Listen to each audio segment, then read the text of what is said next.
Hello ladies, it's Amanda here. I wanted to come on because I had the pleasure of hearing Esther Perels speak on Saturday at the Bulletproof Conference, and she just wrote a new book called The State of Affairs, Rethinking Infidelity, and I just love her. She is a very inspirational mentor for me.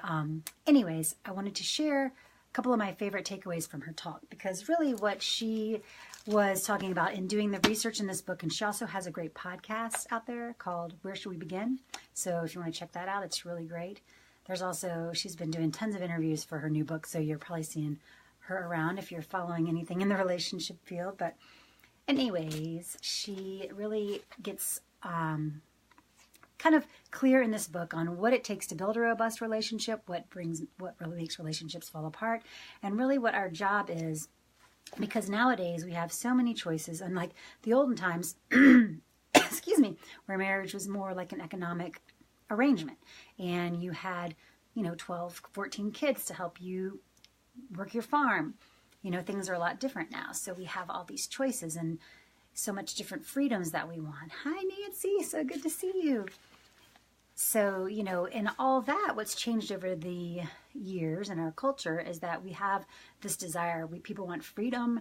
People also want connection. We're wired for connection. And so it's finding this balance between the two. And let's see, some of my favorite things that she talked about regarding our relationships and, especially sex and marriage and what you can do to keep your relationship robust. She talked also a lot about materialism and consumerism and how in this day and age we want everything so fast and so quick all the time. And with our phones, there's that constant dopamine hit, which has been so detrimental to relationships because people are just so busy on their phones so much of the time. It's easy to get distracted and to be more, concerned about what's happening on your phone, and it's harder to connect with people in real life. And people are really hungry for connection nowadays. More and more people are so hungry for connection. And that's why she mentioned, like this event, you see so many people going to events and doing things to connect with other humans because we are really wired for that physical connection and actually connecting with people on a physical level. So the other thing is we're always looking for people that really make us feel great when we're around them. You want to think about your own experiences. When have been times you've been with someone and they really make you feel like bad about yourself, or they really could make you feel like you're not important. You're not going to probably want to spend a lot of time with that person. On the other hand, when you think of spending time with someone that makes you feel valued and appreciated and loved, and how good that feels to spend time around that. And when you think about relationships nowadays, so many of us are so busy. We work all day and we take all our erotic energy to work. We're creative and we're dynamic and we're fun at work and we're bringing our best to work. And then at the end of the day, you come home and you just want to chill and you've got like crumbs left. And nothing can subsist on just crumbs and be vital and robust. So that's something to think about. What kind of energy are you bringing home? And are you bringing just crumbs to your relationship, or is it something that you're putting attention and focus on? We really, that's some of the things that really makes a robust relationship. One of the first things she talked about was attention. Like anything you give attention to is going to flourish. So you want to give attention to it. And with those fragmented, distracted brains that we have, it's hard. So, making a priority and intention to pay attention and focus on your relationship. And the second thing is time. Really spending time and devoting time to your relationship and spending time together and having fun and doing things you both enjoy. Giving it juice, because whatever you give juice to is going to thrive. So are you giving your relationship juice? And the other thing is, someone asked a question about rebuilding trust and what that's about and what does that mean? If you've been in a relationship where trust has been compromised, how do you rebuild it? And I loved what she said to that.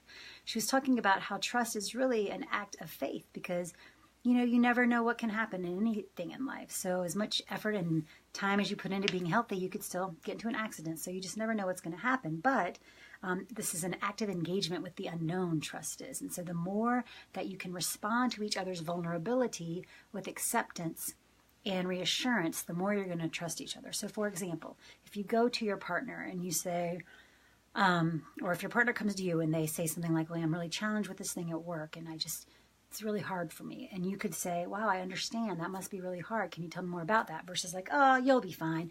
No big deal. That's just how work is. You know, that when you respond in that way, you're actually shutting them down from being vulnerable with you. So the more you can hold them in their vulnerability and kind of support them through it, the more you're going to build that trust together. And, you know, and also just doing things fun together. The more time you spend together and the more connection that you have, the more trust you're going to build for one another. So, you know, you bring your vulnerability, I bring my vulnerability, and we are going to have that together. And that builds trust. So, and how do people get comfortable with it? Just the more you do it, it's kind of one of those things you have to just keep doing it. And the other thing about relationships, she talked about the things, hi Rachel, the things that can really be deterrents. I forget exactly what she called them, but they were the things that were not good to do. And, you know, one is stonewalling. So that is when you're unwilling to compromise or to, you know, engage. The other is contempt, is when you could like care less or totally ignore your partner. So those are some things that you want to try to avoid in relationships. Criticism. You know, there's nothing that shuts people down more than being criticized. So try to avoid criticizing. And because those kind of things, the more you do those, the more detriment it is to your relationship. And really one of the things I found so valuable that she talked about is, you know, really what you can do to bring all of yourself to your relationship. Because in her research, what she's found, when people go outside of the marriage or go outside of a relationship, what they're actually searching for has a lot less to do with the person that they're with, because totally happy people cheat and totally happy people have affairs and, you know, whatever it is. It's because they're looking to express a part of themselves that they can't express in their current relationship. So the more that you can bring all the different parts of you to your relationship, the less likely you'll go looking for that elsewhere. So that's an interesting thing to ponder. You know, what parts of myself am I not bringing to my relationship? What other parts of me can I bring to my relationship?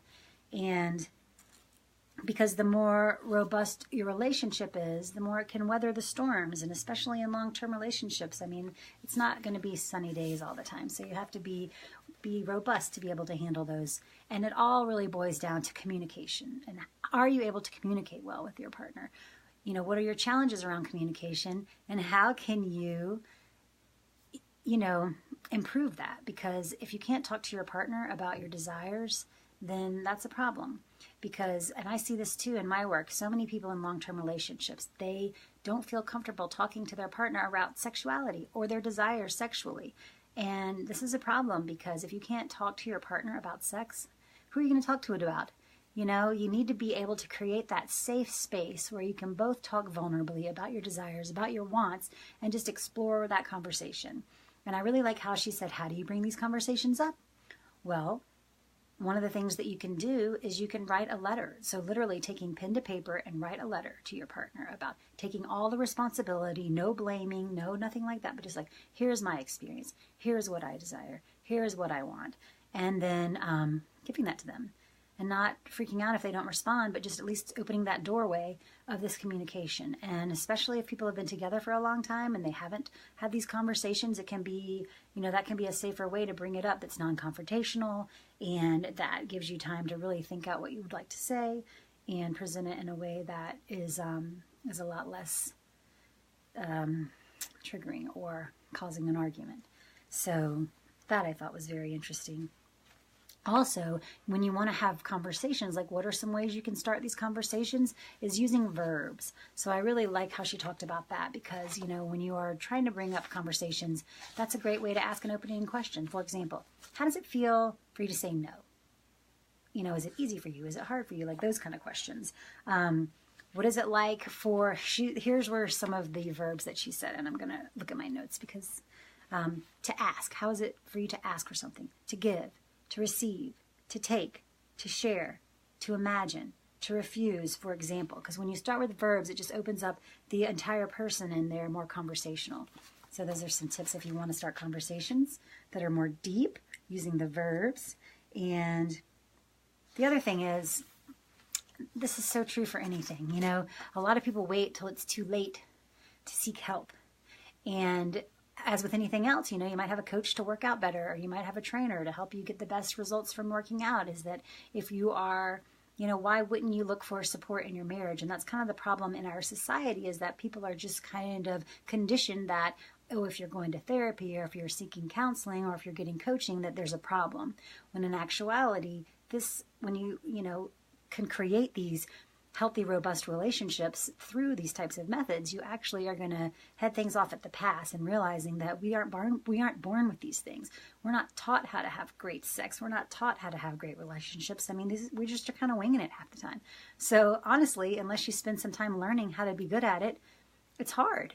And we don't, a lot of us don't give ourselves time to do that. And some people do and some people don't. But, it's just cultural. It's just normal that people would be like, ooh, they're going to counseling. What does that mean? You know what I mean? It's kind of one of those things that in the history of our culture, it's not been very condoned, which is sad. So this is what we're doing. We're changing the conversation. We're making these conversations more in the open, and we're making these things more acceptable. And it's just like anything, I feel like mental health should be part of healthcare, right? Like all these things should just be part of holistic health and wellness, because it's all so connected and it's all so vital. And we just need to work on all the parts to have a good whole, right? So we are just very disconnected in our society, and I love to work to change that. Let's see, what else? Oh, yes. And also just, it's not like changing everything in a day. Decide like what is one or two things you want to work on, and just pick those things to start. It doesn't have to be, it's a journey, right? We're not in a race. We are all just kind of doing our thing. So just picking on one or two things to work at a time. And, one or two things, how you can make the situation better. What else?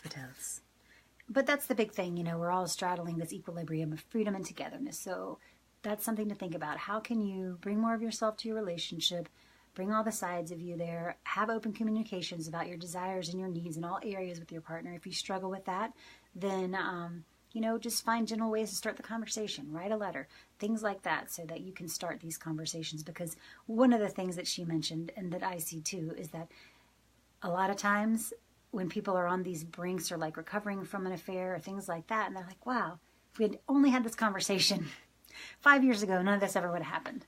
So communication is so, so huge. So anyways, I hope that was beneficial. And if you have any questions, please feel free to pop them in.